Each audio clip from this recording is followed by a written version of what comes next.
Indiana Fever are finally trying to get some things in order after just a hellacious season full of injuries. Chloe Bibby is still hurt. This team was lying to us about injuries, y'all.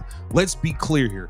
This team was lying to us about injuries, but now they're finally trying to get the proper people in place to clean up this mess. The Indiana Fever have finally done it. After months of controversy, injuries, and criticism, the team is officially cleaning up the mess. And it all centers around one name, Caitlin Clark.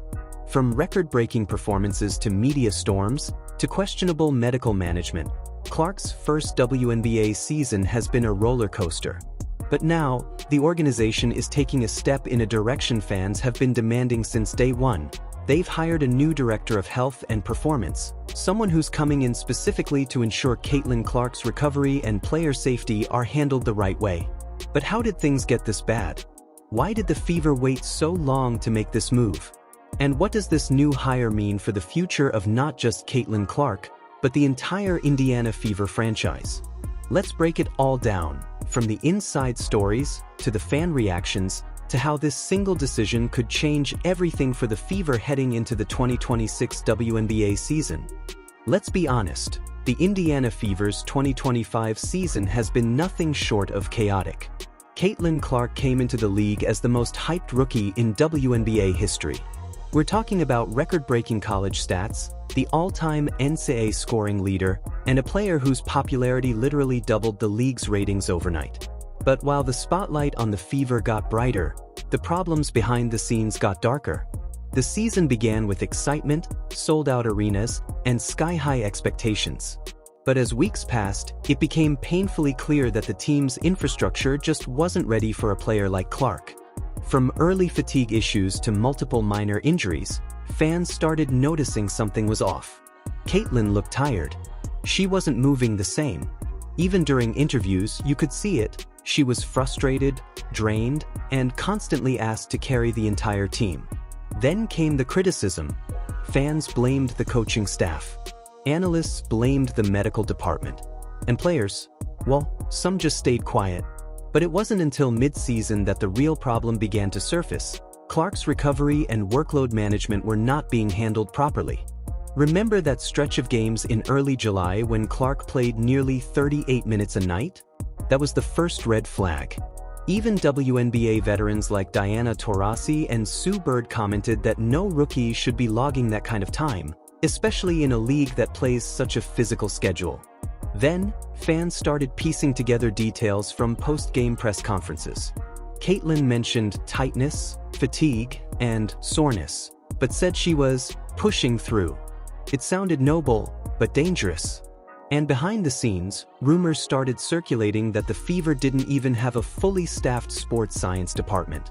No dedicated recovery specialists. No injury prevention analytics team. Just a small group of trainers trying to manage everything. Compare that to teams like the Las Vegas Aces or New York Liberty, who each have advanced sports medicine setups, strength analytics, and health directors monitoring player data daily. The gap was clear, and the results were showing. It all came to a head late in the season. In a nationally televised game against the Seattle Storm, Caitlin Clark took a hard fall while driving to the rim. She stayed down for several seconds, clutching her leg. The arena went silent. While she got up and finished the game, fans noticed she wasn't the same afterward. Her shooting form looked slightly off, her movement limited, and her frustration evident. Social media exploded. Why is she still playing? Where's the medical staff? Protect Caitlin Clark. Even analysts like Andrea Carter and Rebecca Lobo called it out on air, saying, "The Fever have to protect their investment. This is not sustainable." And they were right. Within days, reports began leaking that Clark was dealing with lingering muscle tightness, the kind of issue that, if ignored, could easily turn into a long-term injury. That's when the calls for change reached fever pitch, no pun intended. The Indiana Fever's front office couldn't ignore it anymore. The media was relentless. Fans flooded comment sections. Even rival players voiced their concern. Then came the tipping point, when Caitlin's personal trainer, the one she's worked with since Iowa, publicly mentioned on social media that he was concerned about her recovery protocols. That single post sent shockwaves through the WNBA community. People began asking, why doesn't the Fever have a director of health? Why aren't they investing in performance science? Why are they letting their star player burn out? For a franchise that struggled for years, both on the court and in reputation, this was an embarrassing look. And so, according to multiple insiders, team owner Herb Simon and GM Lynn Dunn held an emergency organizational meeting to address the issue. The solution? A full structural overhaul of their medical and performance department. Fast forward a few weeks, and now, the Indiana Fever have made it official. They've hired a brand new director of health and player performance, a role that will oversee everything from injury prevention, physical therapy, mental wellness, and player nutrition, a position that the Fever never had before. According to reports, the new hire comes from a background in both the NBA and elite women's sports, bringing in years of experience managing athlete workload and recovery systems. This isn't just a trainer upgrade. This is a culture shift. For Caitlin Clark, this is huge. Because what this means is that for the first time, her training, recovery, and game time workload will be scientifically monitored, not just decided by a coach's gut feeling. It's exactly what fans have been begging for. So how did Caitlin react to all of this? Well, while she hasn't made a long public statement yet, sources close to the team say that she's relieved.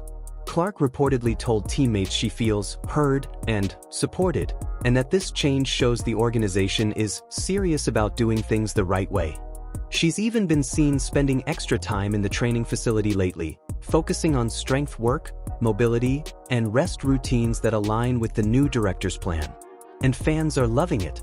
One fan on social media wrote, "Finally, Caitlin Clark deserves a staff that treats her like the superstar she is." Another added, "This is the best move the Fever have made since drafting her." It's clear, this is more than just a medical hire. It's a message that the Fever are done making excuses and ready to protect their future. Here's why this move is so important, not just for Caitlin Clark, but for the entire WNBA. Women's sports have long been underfunded in the areas of medical and performance science. For years, players have had to rely on limited staff and outdated recovery tools. By making this hire, the Fever are not just helping Clark, they're setting a new standard for how teams should take care of their athletes. In the NBA, this is normal. Every franchise has a full department dedicated to biomechanics, nutrition, and data-driven load management. But in the WNBA, it's rare. This could become the blueprint. And if the Fever start showing better performance, fewer injuries, and stronger team chemistry next season, other teams will have no choice but to follow. It's not just about winning games. It's about sustainability, longevity, and respect for the athletes. Now let's talk about head coach Stephanie White. She's been under fire this entire season, criticized for overplaying Caitlin Clark, mismanaging rotations, and lacking communication with her young roster. But here's the twist. Reports suggest that White actually supported the move for a new director of health. According to insiders, she admitted privately that the coaching staff didn't have enough medical resources to properly manage player recovery. In other words, this wasn't just management pressure, it was a joint decision. White is reportedly excited to collaborate with the new health director to build individualized plans for each player, not just Clark. If that's true, this could mark a turning point for her relationship with the team and fanbase alike. For the first time in years, the Indiana Fever are acting like a modern sports franchise. They've realized that talent alone doesn't win championships, infrastructure does. Caitlin Clark is a once-in-a-generation player, but even the greatest athletes need protection, guidance, and science-backed systems to thrive. If this new hire works out, the Fever could finally start building the foundation of a dynasty, one centered around Clark's leadership and longevity. Imagine it, a healthy, fully recovered Caitlin Clark entering 2026 with energy, confidence, and the support she's always deserved. A Fever team that's deeper, faster, and smarter, and a fan base that finally believes again. That's not just a rebuild, that's a revolution. Let's be real, Caitlin Clark has been through a lot. The pressure, the criticism, the physical toll, it's been relentless. But through it all, she's remained professional, humble, and dedicated. Now, with a proper support system behind her, she finally has what every great athlete needs: a team that believes in her health as much as her talent.